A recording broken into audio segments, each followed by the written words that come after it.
I really want my kids to learn how to play chess, but I have no idea how to do that. Don't worry, that's exactly what I'm here to help you with.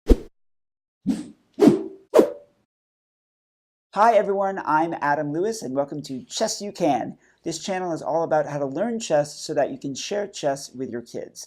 In the previous videos in this series, we've covered the rook, the bishop, the queen, the king, and the knight. We're now on the sixth and final piece, the pawn. So if you haven't seen those other videos, make sure to check them out first. Otherwise, let's jump into it and start learning about the pawn. First thing to keep in mind, you must always start with the light colored square in the right corner of the board. So remember, light on the right.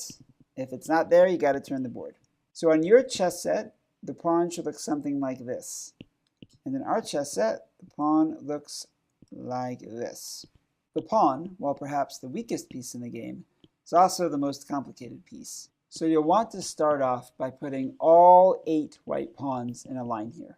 Say to your kids, this is how a pawn moves, and show them that the pawn moves one space at a time.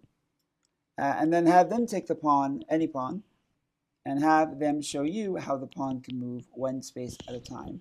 Now you say, but even though pawns move very slowly, only one space at a time, they do get a special bonus for their first move. So the very first time any of your pawns moves in a game, they get to move 2 spaces if they want. They don't have to, but they can. And this is true for all 8 of your pawns.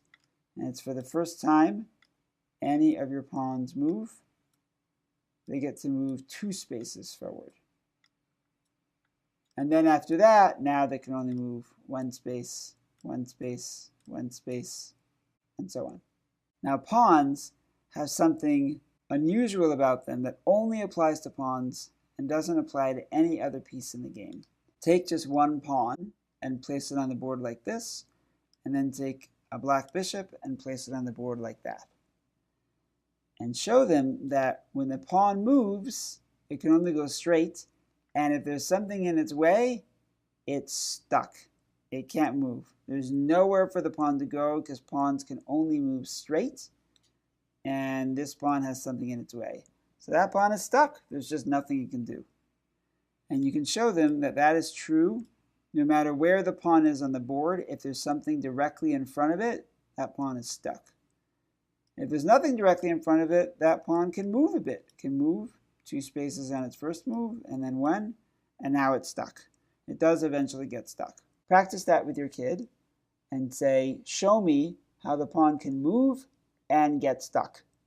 So set up the board like this with a bunch of black pieces blocking the pawn's way, and this pawn will move 2, and then 1 and get stuck. This pawn will move 2 and get stuck. This one will move 1 space, and then 1 and get stuck, and so on. They keep getting stuck. And now these pawns are stuck and white can't do anything at all. You've now shown your kid that the pawn can move straight, 1 space or 2 when it first starts, and then it gets blocked if it hits a piece in front of it. Now we're not going to talk about capturing in this video because we haven't been addressing capturing in any of the other videos. This is just about movement, and capturing is a bit different than just moving across the board. There will be another video or series of videos just focusing on how pieces capture. We've now covered all 6 different pieces on a chessboard. If you missed one of the earlier videos in this series, make sure to click here and you can go through the whole playlist to find which video you want. Each video focuses on a specific piece that you can learn and share with your kid. And if this is your first time at Chess You Can, make sure to click the subscribe button so that way I can help you to learn chess so that you can share chess with your kids. Thanks so much, and I'll see you next time.